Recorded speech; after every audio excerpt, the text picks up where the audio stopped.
اہل بیت اطہار علیہ السلام کی عظمت پر درود بھیجے گا محمد و آل محمد۔ اللہم صلی علی محمد و آل محمد وعجل فرجهم۔ فاتحہ۔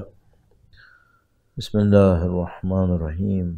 الحمد للہ رب العالمین الرحمن الرحیم مالک یوم الدین ایاک نعبد و ایاک نستعین اهدنا الصراط المستقيم صراط الذين أنعمت عليهم غير المغضوب عليهم ولا الضالين۔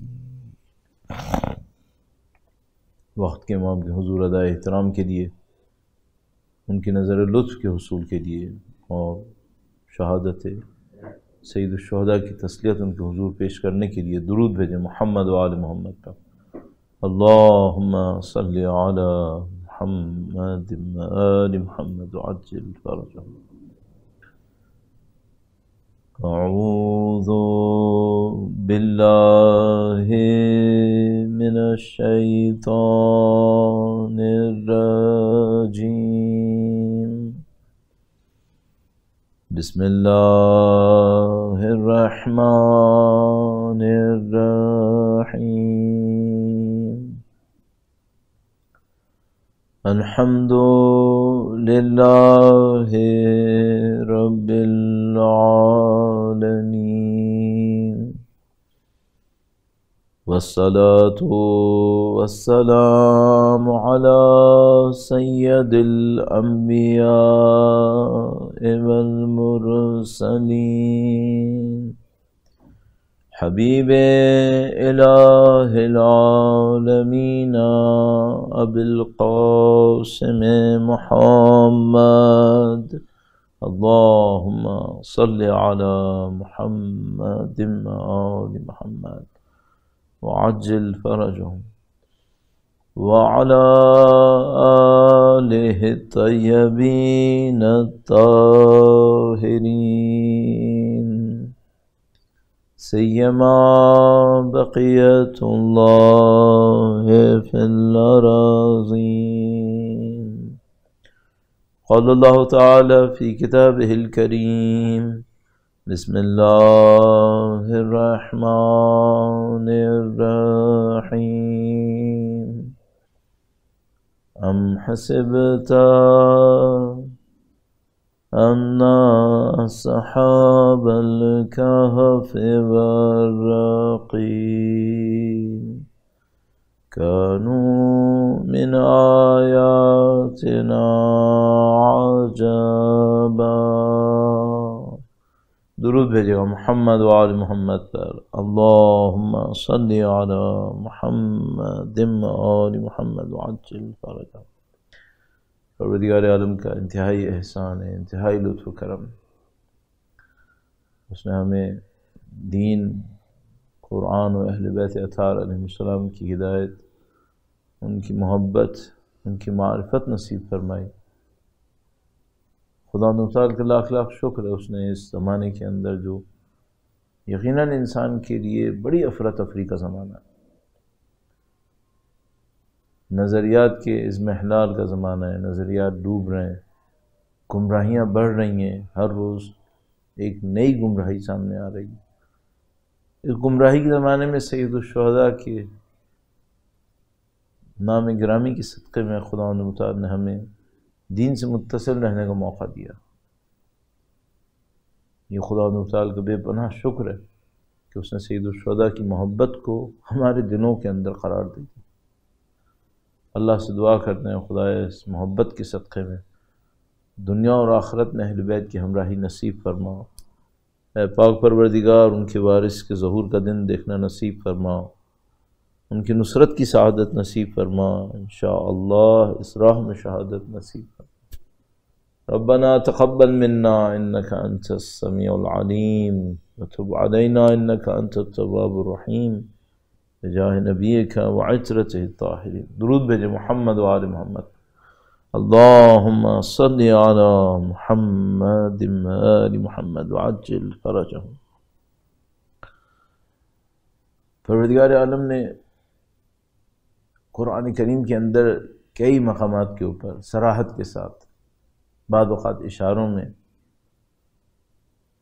کبھی دعوت کے انداز میں، کبھی دھمکی کے انداز میں، جس کو ہماری زبان میں کہتے ہیں پیار محبت سے، سختی نرمی سے، ہر طرح سے یہ سمجھانے کی کوشش کی ہے کہ تم زندگی میں بے ہدف نہیں بھیجے گئے.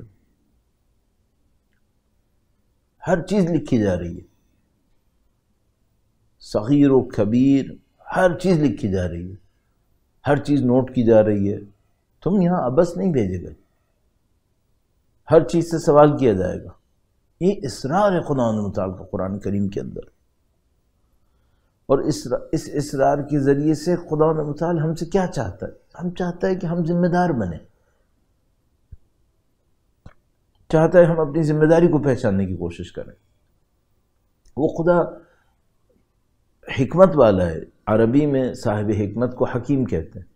ہمارے اردو زبان کے اندر جو طب کو جانتا ہو اس کو حکیم کہتے ہیں، میڈیسن کو جانتا ہو اس کو حکیم کہتے ہیں، لیکن مشابہت مناسبت کی وجہ سے کہتے ہیں. لیکن اصل کیا ہے؟ جس کے پاس حکمت ہے. خدا احکم الحاکمین، حکمت سب سے زیادہ خدا نے متعال کے پاس ہے. حکمت کے اندر، حکمت کا مطلب کیا ہے؟ کوئی چیز بے ہدف نہیں ہے. اگر خدا متعال نے مجھے اور آپ کو اس زمانے کے اندر یہاں بھیجا ہے تو 200 سال پہلے کیوں نہیں بھیجا؟ اس میں بھی کوئی ہدف ہے، اس میں بھی کوئی حکمت ہے. آپ جو حضران سید الشہداء کے نام کے اوپر الحمدللہ رب العالمین ان کے غم کو منانے کے لیے جمع ہوتے ہیں، خدا متعال یقیناً کسی ہدف سے چاہتا. خوش قسمت وہ انسان ہے جو اس ہدف کو پہچان لے اور اس کو پہچاننے کے بعد اتنا اس کے اوپر یقین لے آئے کہ اس کی زندگی کا حصہ بن جائے گی. اس کو مجھے آپ کی خدمت میں عرض کرنا ہے. پہچاننا ایک مرحلہ ہے، اور پہچان معرفت علم کو ایک ایسے درجے تک پہنچانا کہ ہماری زندگی کا حصہ بن جائے. یہ دونوں باتیں میں آپ کی خدمت میں اجمالاً عرض کرنے کی کوشش کروں گا. درود بھیجے گا محمد و آل محمد پر. اللہم صلی علی محمد آل محمد وعجل فرجهم. ایک مثال سے عرض کرتا ہوں، وہ یہ ہے کہ اتنے لوگ نبی خدا کے ساتھ تھے، اصحاب رسول بہت تھے. ہم سب کو معلوم ہے، کوئی شبہ نہیں ہے، کوئی شائبہ نہیں ہے، سب اس بات کو جانتے ہیں، سب فرقے مانتے ہیں اس بات کو. سب صحابی ایک سطح پہ نہیں تھے، ہم سب جانتے ہیں. اللہ کے نبی نے اس کے اندر بیانات ارشاد فرمائے ہیں. بعض لوگوں نے کچھ اس کے مصداق کوئی اور افراد لیے، کسی اور فرقے نے کچھ اور لیے، لیکن یہ سب باتیں سب کو معلوم ہے کہ سب ایک سطح کے اوپر نہیں تھے. تو یہ جو ایک سطح پہ نہیں تھے، کیا یہ مدینے میں نہیں رہ رہے تھے؟ سب مدینے میں رہ رہے تھے. کیا یہ سب جنگوں میں ساتھ نہیں جاتے تھے؟ بہت سارے لوگ بہت ساری جنگوں میں ساتھ گئے. پھر درجات کس بات کے ہیں؟ ایک ہی جیسے کام کر رہے تھے نا، ایک ہی جیسی نماز پڑھ رہے تھے، رسول اللہ کے پیچھے تھے، وہی واقعات تھے، سب کچھ تھے. پھر درجات کس بات کے ہیں؟ مثلا مجھے یاد ہے، میں حوزہ علم قم کے اندر جب طالب علمی کے فرائض انجام دے رہا تھا تو وہاں پر ہم لوگ ظاہر ہزاروں لوگ تھے. تو اب اگر میں اس بات کو سوچتا ہوں کہ بھئی وہ جو ہزاروں لوگ تھے ان میں کچھ لوگ بڑے مقامات پہ پہنچے، وہ کسی اور گلی میں رہ رہے تھے، کچھ اور گلیوں میں رہ رہے تھے، نہیں وہیں رہ رہے تھے. صدیوں سے ایسا چلا آ رہا ہے. سبھی لوگ نجف میں رہ رہے ہوتے ہیں، بہت سارے لوگ رہ رہے ہوتے ہیں، بہت سارے لوگ قم میں رہ رہے ہوتے ہیں. کچھ لوگ ہوتے ہیں خاص مقامات پہ پہنچ جاتے ہیں. کچھ انبیاء کے ساتھ چلنے والے صرف ساتھ نہیں چل رہے ہوتے، کچھ اور بھی ہوتا ہے ان کے اندر. اگر آپ اس بات کو قبول فرماتے ہیں تو میں اپنے آپ سے ایک سوال کرتا ہوں، اللہ کرے کہ یہ صحیح ہو جائے کہ اسی ماہ محرم میں 10 محرم کو امام کی تشریف آوری ہو جائے انشاءاللہ. درود بھیجیں محمد و آل محمد. اللہم صلی علی محمد و آل محمد. ہم سب ایک مرحلے میں ہیں کیا؟ ایک سطح میں نہیں ہے. ہم سب کو معلوم ہے مثلا اسی دنیا میں جس میں ہم زندگی گزار رہے ہیں، مثال کے طور پر بڑے بڑے علماء ہیں، عرفاء ہیں، مجاہدین ہیں،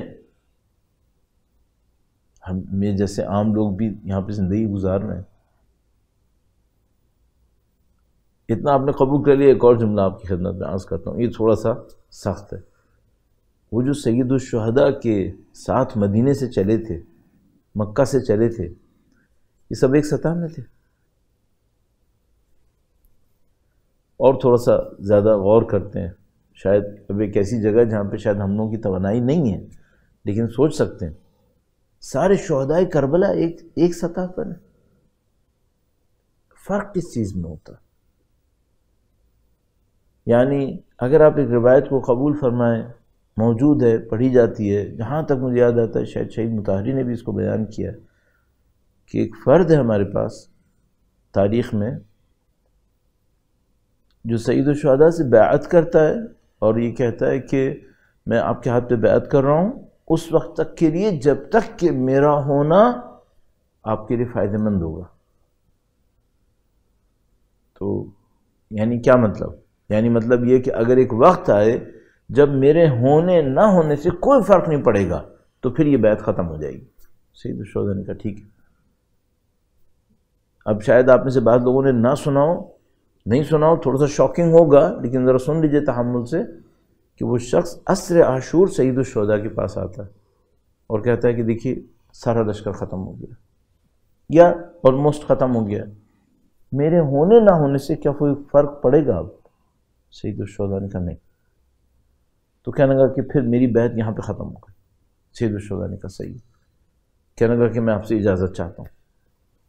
جائے گا کیسے؟ چاروں طرف تو دشمن ہے۔ تو ایک خیمے میں سے ایک گھوڑا نکالتا ہے، کہتا ہے یہ گھوڑا میں نے باندھا ہوا تھا، اس نے صبح سے لے کے اب تک کوئی مشقت نہیں اٹھائی ہے، یہ بالکل تر و تازہ ہے، اور جتنے گھوڑے دشمنوں کے ہیں یہ سب استعمال ہو رہے تھے، یہ سب تھک چکے ہیں، ان میں دم نہیں ہے۔ میں اس گھوڑے پہ بیٹھوں گا، جگہ میں نے سوچی بھی ہے، وہاں سے میں بھاگوں گا، دشمن کا کوئی گھوڑا میرے پاس نہیں آ پائے گا اور میں یہاں سے نکل سکوں گا۔ روانہ ہو گیا۔ اب میں ایک سوال پوچھتا ہوں اپنے آپ سے، وہ خطرناک سوال ہے، میں اپنے نفس پہ کیسے اطمینان کروں کہ عین ٹائم پر میں امام مظلوم کو چھوڑ کے نہ چلا جاؤں؟ یہ کیسے اطمینان کروں؟ ہمارے پاس ایک آدمی ہے تاریخ میں، آپ بھی جانتے ہیں، اکثر لوگ جانتے ہیں، نہیں سنا سن لیجئے، کہ سید الشہداء اس کے خیمے تک گئے اور اس سے کہا کہ تم میرا ساتھ دو، اور اس نے کہا کہ میں آپ کا ساتھ دینا چاہتا ہوں، میں آپ کا ساتھ دوں گا، لیکن میں جان نہیں دے سکتا، میں آپ کو اپنی شمشیر دوں گا، اتنی مہنگی شمشیر ہے، اس زہر میں ڈبوئی ہوئی ہے، میں آپ کو اپنا گھوڑا دوں گا، یہ ایسا گھوڑا ہے کہ دنیا کا کوئی گھوڑا اس کے برابر نہیں بھاگ سکے گا، اگر آپ کسی بھی جنگ میں اس کے اوپر سواری کر لیں آپ کی جان محفوظ ہو جائے گی، کوئی دنیا میں گھوڑا نہیں ہے عرب کے اندر جو اس کا مقابلہ کر سکے، لیکن میں جان نہیں دے سکتا۔ سید الشہداء نے فرمایا کہ مجھے تمہارے گھوڑے اور تمہاری شمشیر کی ضرورت نہیں ہے۔ اچھا، میں اپنے آپ کو دیکھ رہا ہوں اور میں اپنے آپ سے ایک سوال پوچھ رہا ہوں، وہ یہ کہ میں اپنے نفس کے اوپر کیسے اطمینان کروں کہ عین موقع پر غلط فیصلہ نہیں کرے گا؟ اور کوئی انسان اپنے بارے میں یہ اطمینان کیسے کرتا ہے؟ کیسے چیک کرے؟ آپ ممکن ہے کہیں بھائی مولانا یہ مقدر کا معاملہ ہے۔ عزیزان محترم، کیسے ہو سکتا ہے کہ یہ معاملہ مقدر کا ہو؟ اگر یہ میرے ہاتھ میں نہ ہوا، یہ سمجھ میں اوپر سے طے ہوا ہے جس میں میری کوئی دخالت نہیں ہے، تو پھر ثواب کس بات کا رہا؟ پھر عذاب کس بات کا رہا؟ عقاب کس بات کا رہا؟ اس کا مطلب ہے یہ میرے ہاتھ میں ہے۔ مقدر جو ہوتا ہے وہ قانون ہوتے ہیں، قانون مقدر ہے، یعنی جھوٹے کو سزا ملے گی جھوٹے کی، یہ قانون مقدر ہے۔ سچے کو جزا ملے گی سچے کی، یہ خدا کا بنایا ہوا قانون ہے۔ جھوٹے کا انجام یہ ہوگا، سچے کا انجام یہ ہوگا، یہ سب مقدرات الہیہ ہیں۔ اب میں سچا بنوں یا جھوٹا یہ میرے ہاتھ میں ہے۔ قضاء و قدر الہی کا مطلب مجبوری نہیں ہے، مجبوری ہو تو معاملہ ہی ختم ہو جائے گا۔ قضاء و قدر الہی کا مطلب ہے قوانین خدا نے بنائے ہوئے ہیں، حکم دے چکا ہے، قانون بنا دیا، سچے کی یہ جزا ہے، جھوٹے کی یہ سزا ہے، حکم بھی دے دیا سچے بنو کونوا مع الصادقین، یہ قضاء و قدر ہو گئی۔ اس کے بعد کیا ہے؟ اس کے بعد ارادہ اور اختیار ہے، تمہاری مرضی، تم سچے بنو یا جھوٹے بنو، جاؤ بنو۔ اور مرضی کا مطلب کیا ہے؟ مرضی کا مطلب ہے تم سچوں کے راستے پہ چلے تو سچے بنو گے، جھوٹوں کے راستے پہ چلے تو جھوٹے بنو گے۔ اب کوئی آدمی یہ کہ میں شروع میں جھوٹوں کے راستوں پہ چلوں گا، آخری لمحے میں سچوں کے راستے پہ آ جاؤں گا، یہ قوانین کے خلاف ہے، یہ قوانین کے خلاف ہے، اور حضرت حور کے معاملے کی میں تشریح کر چکا ہوں۔ تو اعزان محترم، آج جو میں نے جس بات کے اوپر ڈسکشن کرنا ہے وہ یہ ہے کہ بھئی ہم کیسے اطمینان کریں کہ، اور بالکل کرسٹ ہے اس بات کا، وہ یہ کہ بھئی میں یا العجل العجل کہہ رہا ہوں، اہل ولایت ہوں الحمدللہ رب العالمین، اشہد ان علی ولی اللہ سلام اللہ علیہ، درود بھیجے گا محمد و آل محمد، اللہم صلی علی محمد و آل محمد، میں سب کچھ کہہ رہا ہوں، امام کو مانتا ہوں الحمدللہ رب العالمین، عبادات کو انجام دینے کی کوشش کرتا ہوں، یہ اطمینان کیسے کروں کہ میرا انجام اچھا ہونے والا ہے؟ کس چیز پہ بالکل پن پوائنٹ کر دیا جائے میرے لیے، محنت کس چیز پہ کروں؟ ٹھیک ہے، میں بڑی محنت سے یہاں تک لے کر آیا ہوں سوال کو، اور اب میں اس کو جواب دینے کی کوشش کروں گا۔ پروردگار انشاءاللہ ہمیں اور آپ کو اولاد بی بی زہرا سلام اللہ علیہا کی نصرت کی سعادت نصیب فرمائے انشاءاللہ تعالی۔ درود بھیجیں محمد و آل محمد پر، اللہم صلی علی محمد و آل محمد وعجل فرجہم۔ مجھے ایک بات سمجھ میں آئی تاریخ کو دیکھتے ہوئے، اور صحیح میں عرض کروں انسانوں کی بیہیویئرز کو بھی دیکھتے ہوئے، اپنی زندگی کو دیکھتے ہوئے، جو میں نے لوگوں کے درمیان زندگی گزاری اس کو دیکھتے ہوئے مجھے ایک بات سمجھ میں آئی، وہ یہ کہ کسی پوائنٹ پر ایک جگہ ہونا یہ کافی نہیں ہے، اس سے امپورٹنٹ ایک اور چیز ہے، وہ کیا؟ آپ کی پرائرٹیز کا، آپ کے رہنما کی پرائرٹیز کے ساتھ ایک ہونا، یہ امپورٹنٹ ہے۔ آپ رہنما کے ساتھ کھڑے ہیں، میں رہنما کے ساتھ کھڑا ہوں، ہادی برحق کے ساتھ کھڑا ہوں، یہ کھڑا ہونا کافی نہیں ہے۔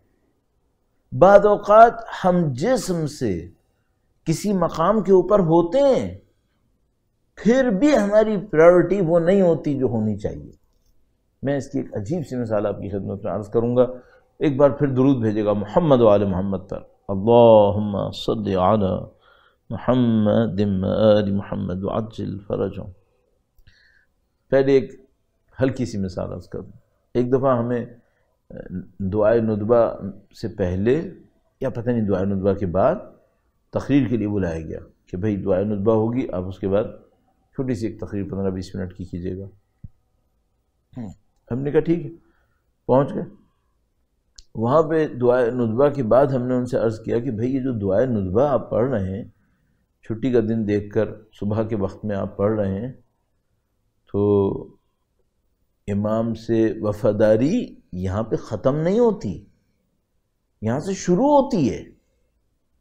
یعنی آپ دعائے ندبہ کے اندر اپنے امام سے ایک عہد کرتے ہیں، ایک پیمان کرتے ہیں، ان کے حضور گریہ کرتے ہیں، ندبہ کا مطلب یہی ہے، اور اس کے بعد پھر آپ یہ عہد کرتے ہیں کہ مولا اپنی زندگی کو آپ کے اہداف میں ڈھالنے کی کوشش کروں گا، اس میں لے کے چلوں گا۔ تو یہاں سے معاملہ شروع ہوگا آپ کا۔ مجلس کے بعد ایک صاحب آئے، انہوں نے کہا کہ مولانا آپ نے میری 1 مہینے کی محنت برباد کروا دی۔ میں حیران ہو گیا کہ بھئی میں نے آپ کی محنت کیسے برباد کی؟ کہنے کہ مولانا مجھے کسی نے کہا تھا کہ اگر آپ 4 ہفتے اس دعائے ندبہ میں جائیں تو 4تھے ہفتے آپ کی ایک آرزو پوری ہو جائے گی، اور میں نے اپنی ایک مشکل سوچی ہوئی تھی، اس کو پوری کرانے کے لیے میں 4 ہفتے سے آ رہا تھا، اور آپ نے تو آج آ کے بتایا کہ بھئی یہ تو آرزوؤں کا معاملہ کچھ اور ہے، یہاں سے تو ہم نے طاقت لینی ہے، اپنے امام کے ساتھ عہد کرنا ہے۔ تو وہ میرا کیا ہوا پھر؟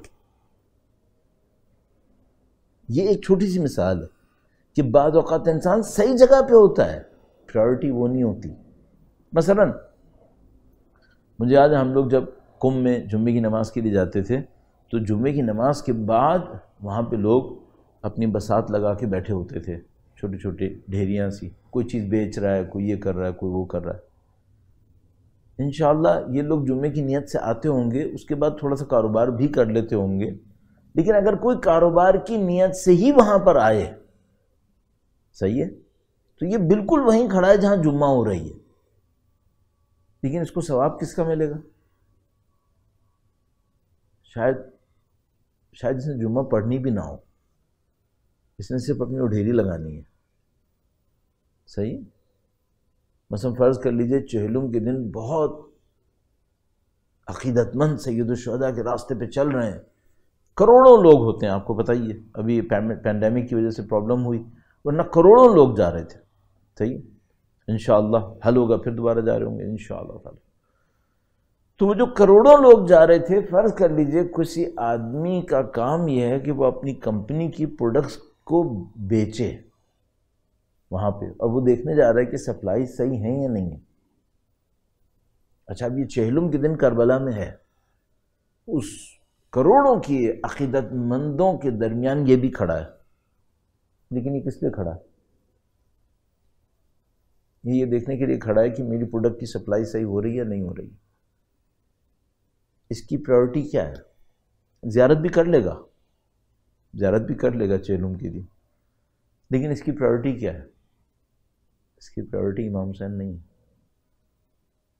اس کی پرائیورٹی اپنی کمپنی ہے، اپنی سیل ہے، اپنی کمائی ہے، اپنی جاب ہے۔ اس کے بعد زیارت بھی کرنا چاہ رہا ہے، زیارت بھی کر لی ہے اس نے۔ اب میں آپ سے ایک سوال پوچھوں گا، جن لوگوں کی پرائیورٹی فرسٹ پرائیورٹی امام نہ ہو، وہ کربلا کے آخری لمحے تک امام کے ساتھ رہے تھے؟ نہیں۔ جو مدینے سے نکلے، مکہ سے نکلے، مکہ سے نکلنے والے کافی لوگ ایسے تھے جن کو راستے میں جب خبر ملی کہ کوفے کے حالات تبدیل ہو گئے، اب امام کوفے کے حاکم بننے نہیں جا رہے، بلکہ امام کے تو چچا زاد شہید ہو چکے ہیں۔ جب حضرت مسلم بن عقیل شہید کوفہ کی خبر پہنچی ہے تو جو لے کر آیا، اس نے سید الشہداء سے کہا کہ میں آپ کو تنہائی میں خبر دوں یا سب کے سامنے؟ سخت خبر ہے، امام نے کہا سب کے سامنے، تو اس نے بتایا کہ ایسا ہو گیا۔ تو کافی لوگ سید الشہداء کو چھوڑ کے جانے لگے۔ سید الشہداء ظاہر شہداء نے نہیں روکا کسی کو، کیوں روکتے؟ اچھا، یہ لوگ جو گئے، کہ اب نواسے رسول کو نہیں دیکھ رہے، اب تو مظلومیت اور بڑھ گئی ہے، ان کی پرائیورٹی کچھ اور تھی۔ اور اگر آپ شب عاشور کے واقعے کے اوپر غور فرمائیں، اور آپ نے، میں نے بچپن سے سنا ہوا ہے، ظاہر 25 دفعہ اس کو سوچا ہوا ہے، تو سید الشہداء نے جن لوگوں کی پرائیورٹی جنت ہو ان کو بھی باہر بھیجنے کی کوشش کی تھی، کہ بھئی اگر تم میں کوئی ایسا ہے جس کی پرائیورٹی جنت ہے تو گارنٹیڈ ہے، چلے جاؤ، جنت مل جائے گی۔ اس سے ہمیں کیا سبق مل رہا ہے؟ مجھے یہ دیکھنا ہے کہ ٹھیک ہے، میں مجلس میں پڑھتا ہوں، میں طالب علم ہوں، اور سید الشہداء کے غم میں روتا ہوں، رونانے کی کوشش بھی کرتا ہوں، ماتم بھی کرتا ہوں، میرے ماں باپ نے بھی ماتم کیا۔ کیا یہ اس بات کی گارنٹی ہے کہ میری پرائیورٹیز وہی ہیں جو سید الشہداء کی؟ آپ سے بھی کہوں گا اپنے بارے میں یہی سوال کریں، آپ کی پرائیورٹیز وہی ہیں جو امام حسین کی؟ کیوں؟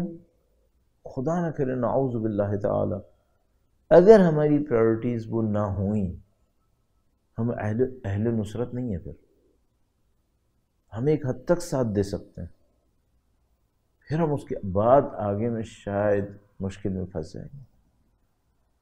اللہ انشاءاللہ اس خلوص کے صدقے میں، اس محبت کی گہرائی کے صدقے میں جو میرے اور آپ کے دلوں میں سید الشہداء کے لیے ہے، ان کی مادر گرامی کے لیے ہے، اس خاندان مقدس کے لیے، خدا ہمیں اس انحراف سے محفوظ رکھے گا انشاءاللہ تعالی، اور ہمیں سخت ترین امتحانات میں سید الشہداء کے ساتھ چلنے کی سعادت نصیب فرمائے گا انشاءاللہ تعالی۔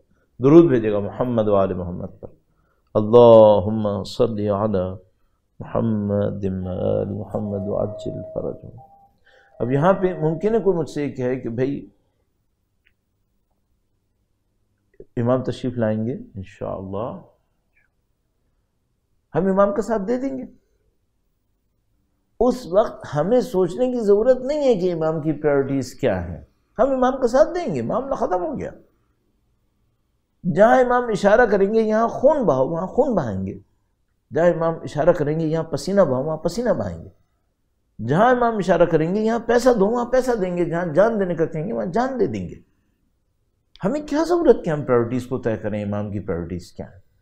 یہ ہمارے بس میں نہیں ہے. ممکن ہے کوئی یہ کہے، یہ عقیدت کا اچھا اظہار ہے کہ بھئی ہم مالک کے سامنے کیوں اپنی رائے کو قائم کریں؟ اصلا انی سلم لمن صالمکم حرب لمن حاربکم ولی لمن والاکم وعدو لمن عاداکم الحق معاکم لا مع غیرکم. یہ ہم سب زیارتوں میں پڑھتے ہیں. زیارت جامع کبیرہ اس اعتبار سے بہت عجیب زیارت ہے. اس نے سارے اسٹینڈرڈز دیے ہیں کہ آپ کو سوچنا کیسے ہے. المعروف ما امرتم بہ والمنکر ما نہیتم عنہ. معروف وہ ہے جس کا آپ حکم دے دیں. ہم نہیں کہہ رہے کہ آپ معروف کا حکم دیتے ہیں، نہیں، معروف وہ ہے جس کا آپ حکم دے دیتے ہیں، ختم. منکر کیا ہے؟ برائی کیا ہے؟ برائی وہ ہے جس سے آپ روکتے ہیں، ختم. نہ کہ میں یہ کہوں آپ برائی سے روکتے ہیں. برائی کو میں کیسے پہچانوں گا؟ میں برائی کو پہچانوں گا ہی اس سے جس سے آپ روک رہے ہوں گے وہ برائی ہے، جس کا آپ حکم دے رہے ہوں گے وہ اچھائی ہے. ختم ہو گیا معاملہ. المعروف ما امرتم بہ والمنکر ما نہیتم عنہ. کوئی یہ ممکن ہے مجھ سے یہ کہے کہ مولانا جب امام تشریف لائیں گے تو ہم اس انداز میں امام کے سامنے اپنا ایمان رکھ دیں گے، پھر جو امام کہتے رہیں گے وہ کرتے رہیں گے. یہ جو بات آپ نے کہی پرائرٹیز کو جج کرنا، اس کی ہمیں کیا ضرورت ہے؟ ہاں، اس میں ایک بہت امپورٹنٹ بات ہے. یہ عقیدہ بہت اچھا ہے. اللہ انشاءاللہ ہمیں کامیابی نصیب فرمائے. جب امام تشریف لائیں تو ہم اسی عقیدے کے ساتھ ان کی خدمت میں پہنچ جائیں کہ مولا المعروف ما امرتم بہ والمنکر ما نہیتم عنہ سلم لمن صالمکم حرب لمن حاربکم. لیکن میرا سوال یہ ہے کہ جب تک امام تشریف نہیں لائے، یہ جو ہم زندگی گزار رہے ہیں نا، یہ طے کرے گی کہ ہم امام کا ساتھ دے رہے ہیں یا نہیں دے رہے ہیں. ان کا ساتھ دینے کی سعادت ملے گی یا نہیں ملے گی. اور یہ میں کئی دفعہ مختلف انداز میں عرض کرنے کی کوشش کرتا ہوں.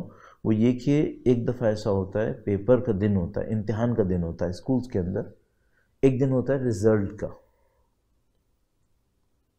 جس دن امام تشریف لائیں گے اس دن ایک امتحان پورا ہو چکا ہوگا، اس کا رزلٹ اناؤنس ہوگا، اگرچہ ایک اور امتحان شروع ہو جائے گا. جو امتحان پورا ہو چکا ہوگا اور اس کا رزلٹ اس دن ہوگا جس دن امام تشریف لائیں گے، وہ یہ ہوگا کہ تم نے غیبت میں ذمہ داریوں کو پورا کیا یا نہیں کیا. اور جو غیبت میں، عصر غیبت میں امام کی نہ ہوتے ہوئے ظاہری طور پر ہماری آنکھوں سے نظر نہیں آ رہے، اس لیے ہم کہہ رہے ہیں اس دور میں اپنی ذمہ داریوں کو انجام دیا، وہ امتحان میں جیت جائیں گے. ان کو امام کی تشریف آوری پر ایک انعام ملے گا. اور انعام کیا ملے گا؟ آپ امام کے لشکر میں شامل ہونے کے اہل ہو گئے. الحمدللہ رب العالمین. اور جو اس پیپر کو اس وقت ایکسیپٹ نہ کرے، وہ امتحان نہ دے، نعوذ باللہ تعالی امتحان دے کامیاب نہ ہو، تو وہ سمجھ رہے کہ کچھ لوگ تو اپنی زندگیاں لگا رہے ہیں، اپنی جانیں دے رہے ہیں، اپنا سب کچھ نثار کر رہے ہیں اس امام پہ جو پردہ غیب میں ہے، اور میں اپنی زندگی کے مزے لے رہا ہوں. نعوذ باللہ تعالی مگن ہوں اپنی زندگی کے اندر. کچھ وقت نکال کے ایک دعا پڑھ لیتا ہوں اور میں وہی مقام حاصل کر لوں گا. اگر اتنا آسان ہوتا تو یہ جو اتنی دعائیں ہم اور آپ مانگتے ہیں کہ خدایا ہمیں امام کے لشکر میں پہنچنے کی سعادت دے، اتنی زیادہ دعائیں ہمارے پاس موجود ہیں. اتنی زیادہ دعائیں کیوں ہیں پھر؟ تو اگر آپ مجھ سے اصل بات پوچھیں تو میں آپ کی خدمت میں عرض کروں گا، ہم لوگ اس وقت لکھ رہے ہیں کہ ہم امام کا ساتھ دیں گے یا نہیں دیں گے. ہم اس وقت لکھ رہے ہیں، یہ پیپر چل رہا ہے اس وقت، ہم لکھ رہے ہیں اور پرائیورٹیز والی بات کہاں آئے گی؟ یہاں پہ آئے گی. آپ یہ چیک کیجئے اس وقت آپ کی پرائیورٹیز کیا ہیں.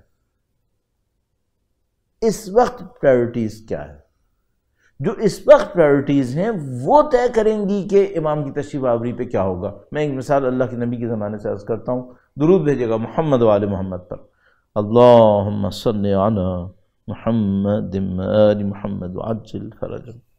اللہ کے نبی کو ایک دشمن کا سامنا کرنا پڑا.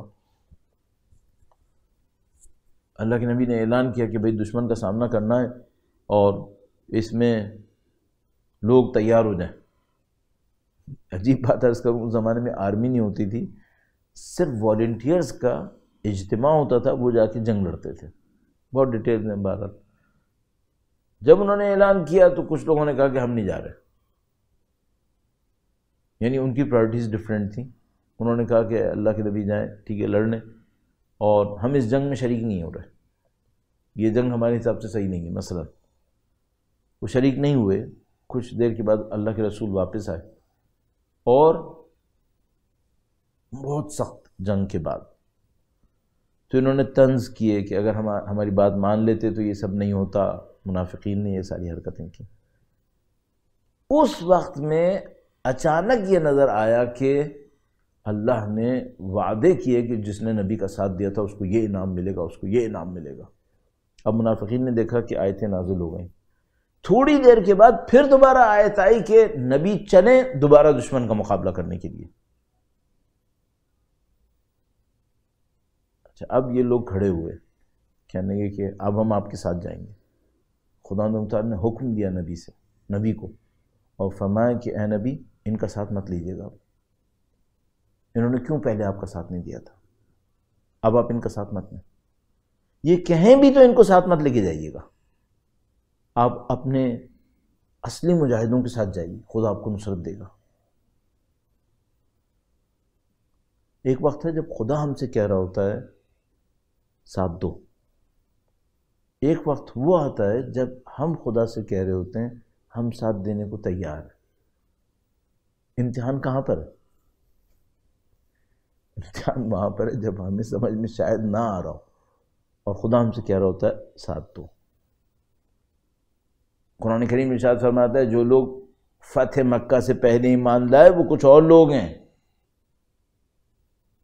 جنہوں نے کمزوری میں نبی کا ساتھ دیا وہ کچھ اور لوگ ہیں. اب آپ مجھے بتائیے گا امام کی تشریف آوری ہو جائے پھر میں امام کا ساتھ دینے کی بات کروں، یہ اصلی امتحان ہے یا بھی پردہ غیبت میں کوئی امام کا ساتھ دے؟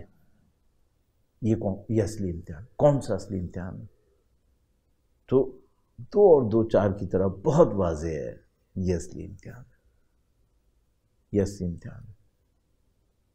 اب میرے اور آپ کے سامنے صرف ایک سوال اور ہے اس سلسلے کے اندر، غیبت میں امام کا ساتھ کیسے دینا ہوتا ہے؟ اس کے پیمانے کیا ہوتے ہیں؟ اس کا طریقہ کار کیا ہوتا ہے؟ چند منٹ میں عرض کروں گا. اور ظاہر ہے کہ یہ انتہائی اہم اور انتہائی طولانی موضوع ہے، اتنی آسانی سے شاید ڈیل نہیں کر پاؤں گا، لیکن کچھ نہ کچھ آغاز کرتے ہیں. خداوند متعال توفیقات نصیب فرمائے گا. ہمارا عنوان اہل ولایت اور نصرت امام ہے اور اسی کے اوپر ہم عرائض پیش کر رہے ہیں. درود بھیجے گا محمد و آل محمد پر.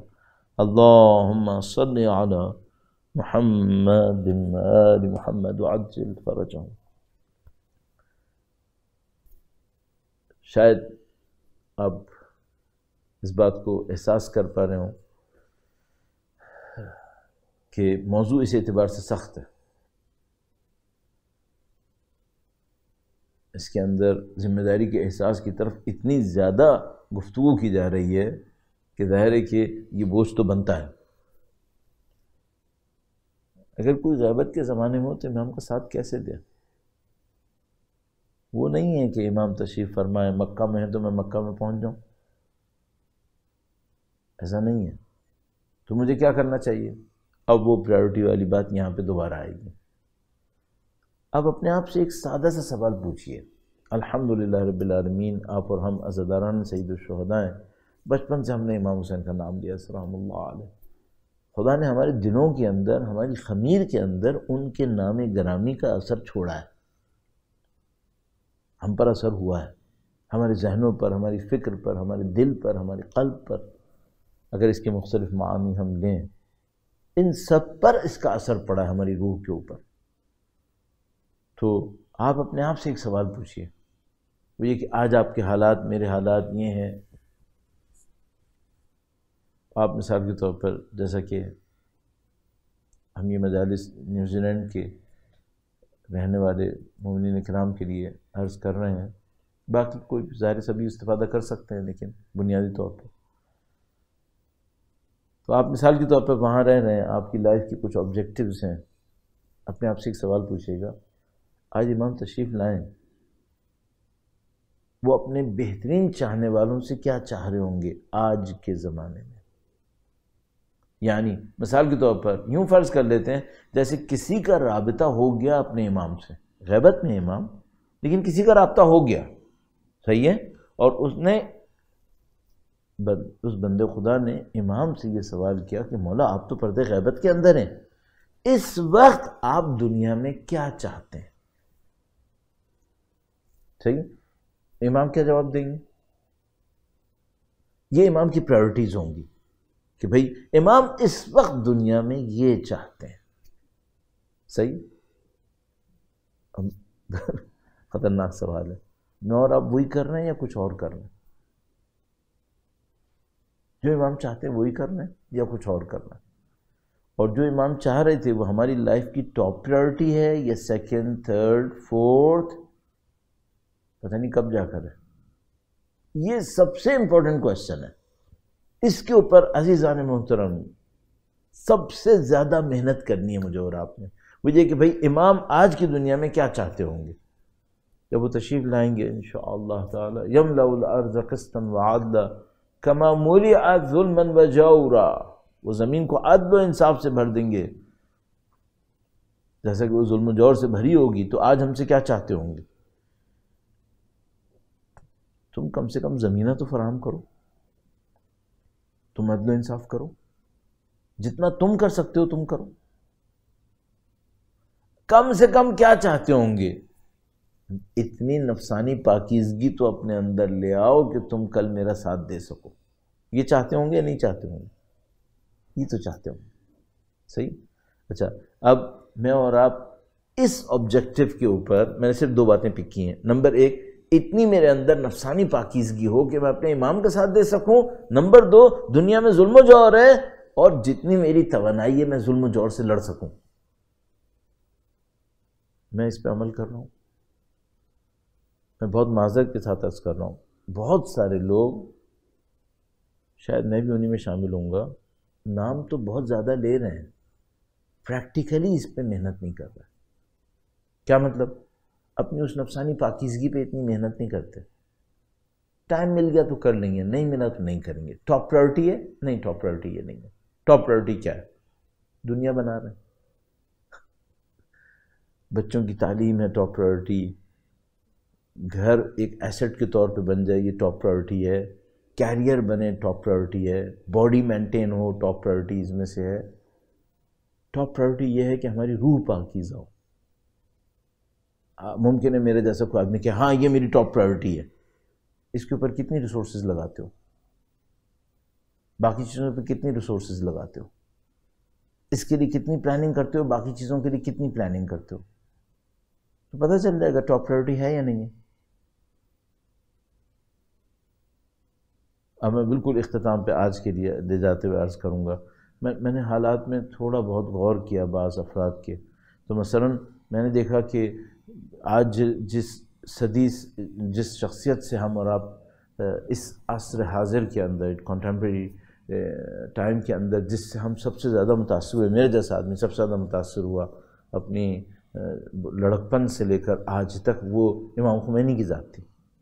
میں ان سے بہت متاثر ہوا، اور ظاہر ہے کہ میں اکیلا نہیں ہوں، کروڑوں لوگ ان سے متاثر ہوئے. تو وہ ہیڈ آف دا اسٹیٹ تھے. جب وہ ہیڈ آف دا اسٹیٹ تھے تو کم سے کم 2 گھنٹے صبح عبادت کرتے تھے، کم از کم جب وہ ہیڈ آف دا اسٹیٹ تھے. اچھا، ہیڈ آف دا اسٹیٹ ہونے کے ناطے ان کی ذمہ داریاں کیا تھیں؟ نہیں معلوم کتنی تھیں. ان کے لیے ان کے پاس سفیشینٹ ٹائم ہوتا ہوگا، ظاہر 24 گھنٹے سے زیادہ کہاں سے لائیں گے. نہیں ہوتا ہوگا، انہی میں سے ٹائم نکال کر ان کو 2 گھنٹے صبح عبادت کرنی تھی کم سے کم۔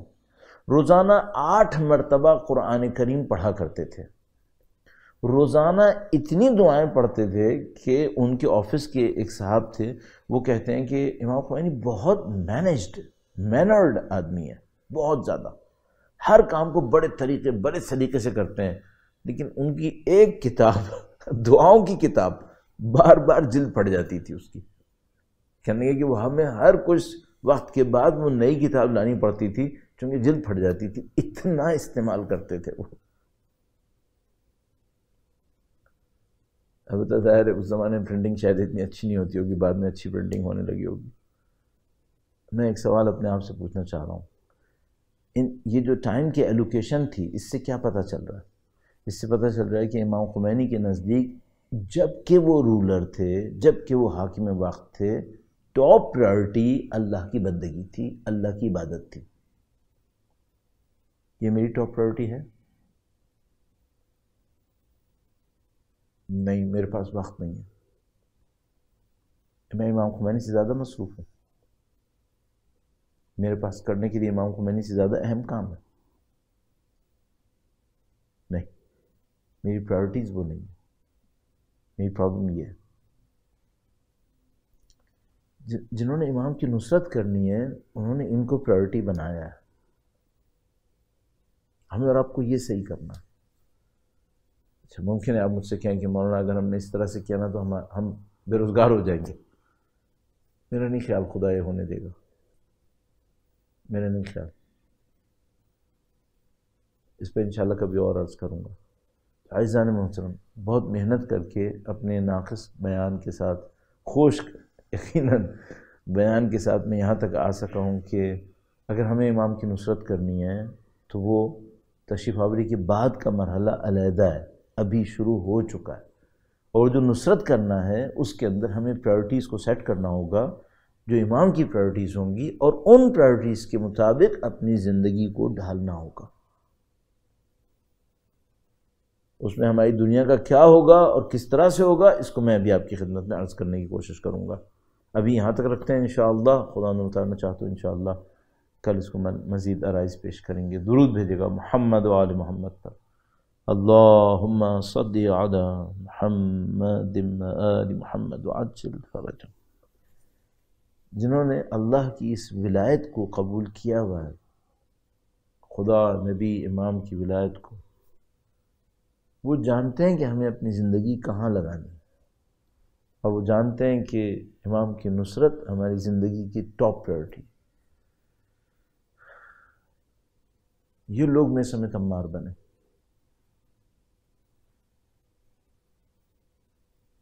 یہ لوگ حبیب ابن مظاہر بنے، یہ لوگ شہداء ہوئے، یہ لوگ بڑے نام بنے۔ گویا ان کو خدا متعال نے اپنے کاموں کے لیے انتخاب کیا۔ یہ جو پچھلے 2-3 سال میں ایک جوان کا بڑا ذکر ہوا ایران کے اندر، محسن حججی، کیسے ایسا ہوتا ہے کہ ایک جوان اللہ کی راہ میں نکلتا ہے اور اتنے بڑے مقام کو حاصل کر لیتا ہے، جب تو جوان ہے، وہ بہت کم عمر اس اعتبار سے، گویا اتنا زیادہ ڈوب کے خدا متعال سے کچھ چیزوں کو مانگتے ہیں کہ خدا متعال وہ سب نصیب کر دیتا ہے۔ اور مجھے تقریباً یقین ہے کہ یہ ایسا نہیں ہے کہ انہوں نے نہیں مانگا تھا انہیں ملا ہے، نہیں، یہ وہ مقامات نہیں لگتے، لگتا ہے کہ باقاعدہ مانگنا ہوگا اور مانگنے پہ اصرار بھی کرنا ہوگا، ورنہ آپ خود تصور کیجئے، ہر آدمی میسن تمار نہیں بنا ہے، ہر آدمی تو قمبر نہیں بنا سلام اللہ علیہما، تو اس کا مطلب یہ کہ اس میں بہت محنت کرنی پڑ رہی ہے۔ اور یہ لوگ جو سید الشہداء کا ساتھ دے رہے تھے، اہل بیت اطہار علیہ السلام کا ساتھ دے رہے تھے، یہ تمام تر قربانیاں دینے کے بعد اہل بیت کے سامنے بہت خاضع، بہت اپنے اندر احساس کرتے تھے کہ جو اہل بیت نے کیا اس کے سامنے ہم نے کچھ نہیں کیا۔ حق، اللہ اکبر۔ ناقابل مقایسہ ہے، ناقابل تصور ہے۔ کوئی کچھ بھی قربانی دے دے، کیوں ایسا ہے؟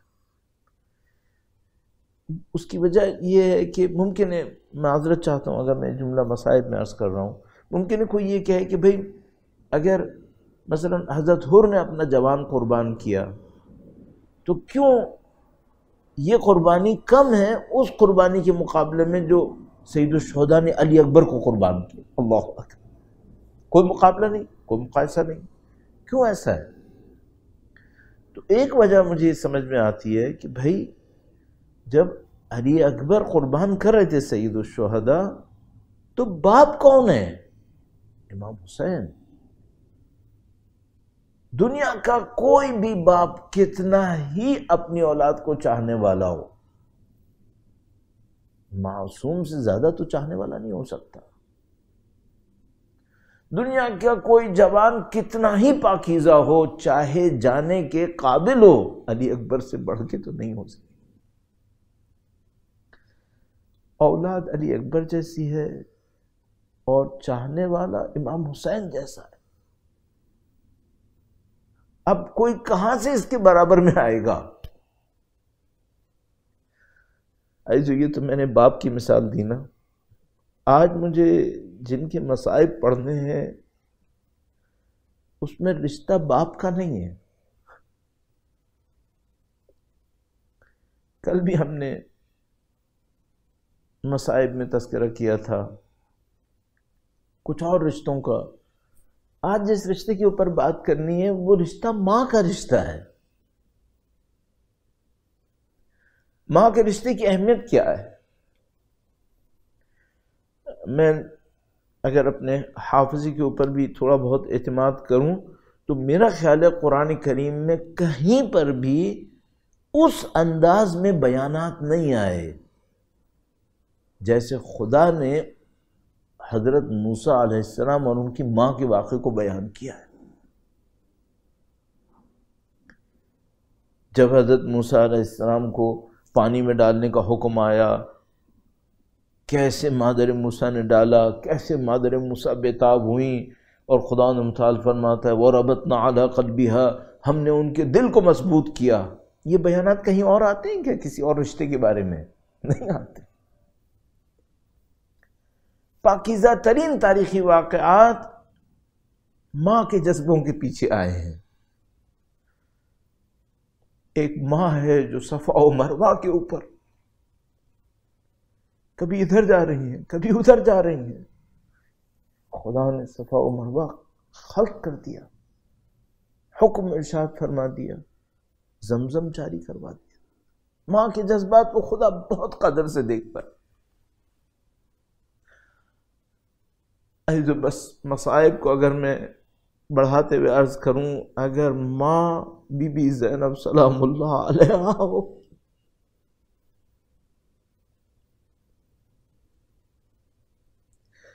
وہ عقیلہ عرب معصوم کی گواہی کے مطابق عالمۃ غیر معلمہ، وہ ایسی عالمہ ہیں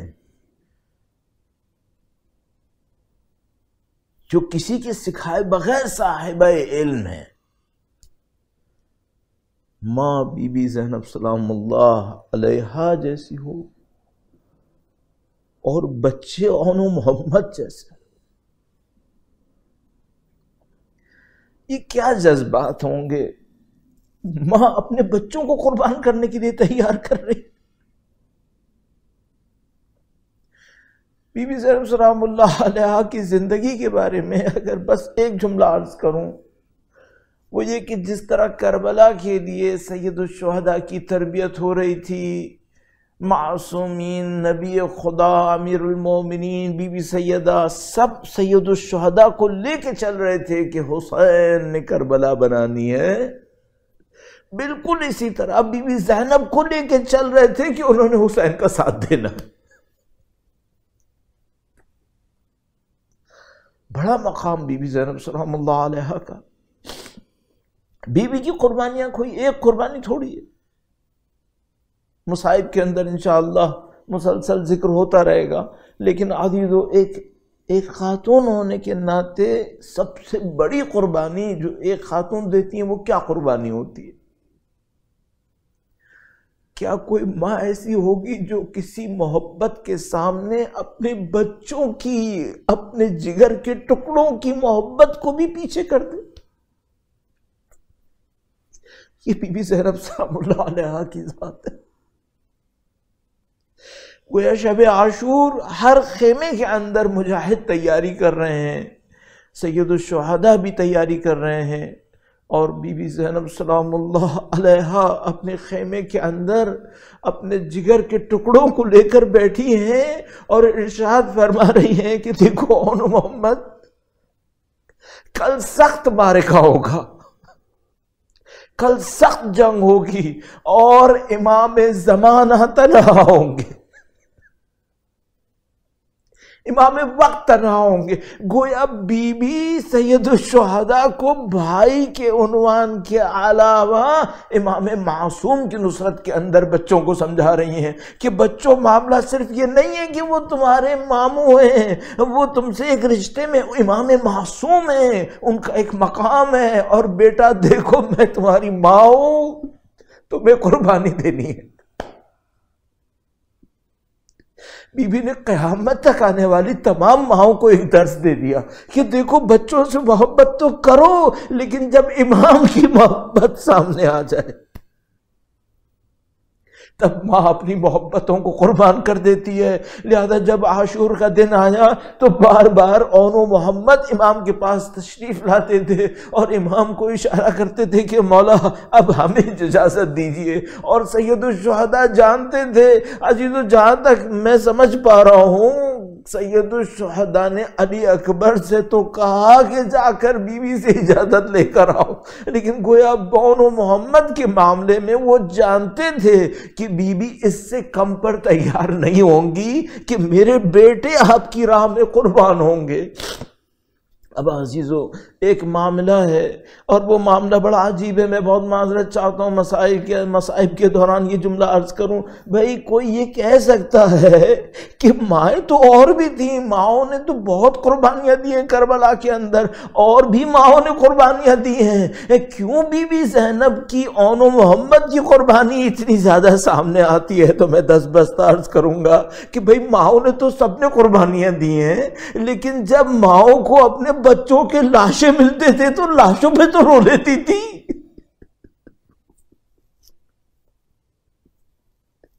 یہ بی بی زینب کیسی ہستی ہے کہ جب سید الشہداء اون و محمد کی لاشیں خیموں میں لانے لگے تو فرمایا ان کو لاشوں کے ساتھ ہی رکھ لیجئے، اور عزیزو بار بار یہ عمل دہرایا بی بی زینب سلام اللہ علیہا نے، اور گویا ثبت کروا دیا کہ میں زینب امام کا ساتھ دینے کے لیے آئی ہوں، میں سب کچھ قربان کرنے آئی ہوں۔ بس 11 محرم کا جب دن آیا اور قافلہ اسرا مقتل کے سامنے سے گزارا گیا تو واللہ جس طرح سے ہم پڑھ رہے ہیں سن رہے ہیں، بی بی زینب امام حسین کے روضے کے اوپر گئی ہیں، ان کے لاشیں پر گئی ہیں ماتم کرنے کے لیے، اور عزیزو جیسا کہ ہمیں بتایا جاتا ہے حتیٰ جب قید خانوں کے اندر سر لائے گئے تو بی بی زینب امام حسین کے سر پر ماتم کرنے کے لیے تھی۔ عزیزو میں 10 برس بی بی سے ایک جملہ عرض کروں گا،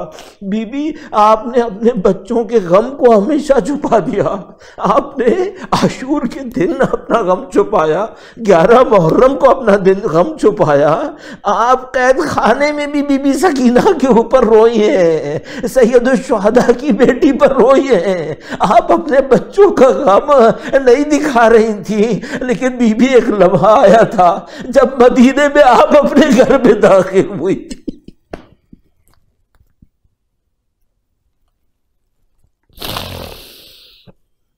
الا لعنت اللہ علی القوم الظالمین وسيعلم الذين ظلموا أي منقلب ينقلبون خدایا تجھے واسطہ بی بی زینب سلام اللہ علیہا کی قلب صابرہ کا اے پاک پروردگار، ہمیں امام کی نصرت کی سعادت نصیب فرما۔ اے پاک پروردگار، بی بی زینب سلام اللہ علیہا کی اس مقام و عظمت کا واسطہ ہے پاک پروردگار، امام کے ظہور مبارک میں تعجیل فرما، امام کی نصرت کی راہ میں شہادت نصیب فرما۔ ربنا تقبل منا انك انت السميع العليم وتب علينا انك انت التواب الرحيم بجاه نبيك وعترته الطاهرين اللهم صل على محمد وآل محمد وعجل فرجهم۔